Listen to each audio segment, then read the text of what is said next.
విద్యార్థి లోకానికి మీ ఏసిడి నమస్కారం ఫ్రెండ్స్. ఈ వీడియోలో మీరు ఏం నేర్చుకోబోతున్నారంటే బీ ఫార్మ్స్ అనే టాపిక్ లో వేర్ అనే డబ్ల్యూహెచ్ వర్డ్ పైన ప్రశ్నించడం ఎలా అంటే ఇప్పుడు నువ్వు ఎక్కడ ఉన్నావు అంటే ఇంగ్లీష్ లో ఎలా అడగాలి. ప్రజెంట్ అన్నమాట. ఇక్కడ ఉండే అమ్మాయి ప్రజెంట్, ఇక్కడ ఉండే అమ్మాయి పాస్ట్, ఇక్కడ ఉండే అమ్మాయి ఫ్యూచర్. Present, past, future. అక్కడ ఉండే అమ్మాయి ఏం చేస్తుంది, వీళ్ళ ముగ్గురిని ప్రశ్నలు అడుగుతుంది. నువ్వు ఇప్పుడు ఎక్కడ ఉన్నావు, నువ్వు నిన్న ఎక్కడ ఉంటివి, నువ్వు రేపు ఎక్కడ ఉంటావు. మరి ప్రశ్నలు ఎట్లా అడగాలి, జవాబులు ఎట్లా చెప్పాలో నేర్చుకుందాం. పదండి ముందుకు. అడగండి అమ్మా, నువ్వు ఇప్పుడు ఎక్కడ ఉన్నావు. నువ్వు నిన్న ఎక్కడ ఉంటివి. Where were you yesterday? I was in Bangalore yesterday. Where will you be tomorrow?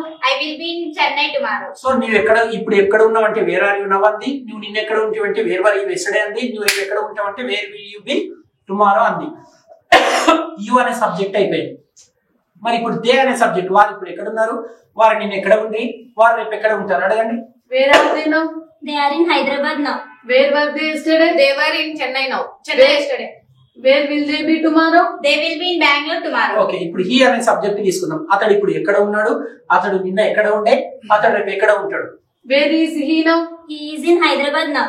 Where was he yesterday? He was in Bangalore yesterday. Where will he be tomorrow? He will be in London tomorrow. Okay, next ఇప్పుడు she అనే subject. ఆమె ఇప్పుడు ఎక్కడ ఉంది, ఆమె నిన్న ఎక్కడ ఉండే, ఆమె రేపు ఎక్కడ ఉంటాడు.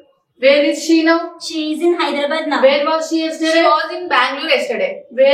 Where will she be tomorrow? She will be in Chennai tomorrow. So friends చూశారు కదా, ఈ వీడియోలో ఏం నేర్చుకున్నారంటే బీ ఫార్మ్స్ అనే టాపిక్ పైన వేర్ అనే డబ్ల్యూహెచ్ వర్డ్ చేత యూ పైన ప్రశ్నించడం ఎలా, జవాబులు చెప్పడం ఎలా, అలాగే దే పైన, ఈ పైన, షీ పైన ఒక 4 సబ్జెక్ట్స్ తీసుకొని ప్రాక్టీస్ చేసి చూపించడం జరిగింది.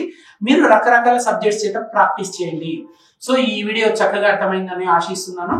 అతి త్వరలో అంటే నెక్స్ట్ వీడియోలో మరో కొత్త డబ్ల్యూహెచ్ వర్డ్ చేత ఈ బీ ఫార్మ్స్ అనే టాపిక్ లో ప్రశ్నించడం ఎలా, జవాబులు చెప్పడం ఎలాగో నేర్చుకున్నాము. అంతవరకు సెలవు. ఇట్లు మరి మీ ఏసిడి విద్యార్థి బృందం. నమస్కారం.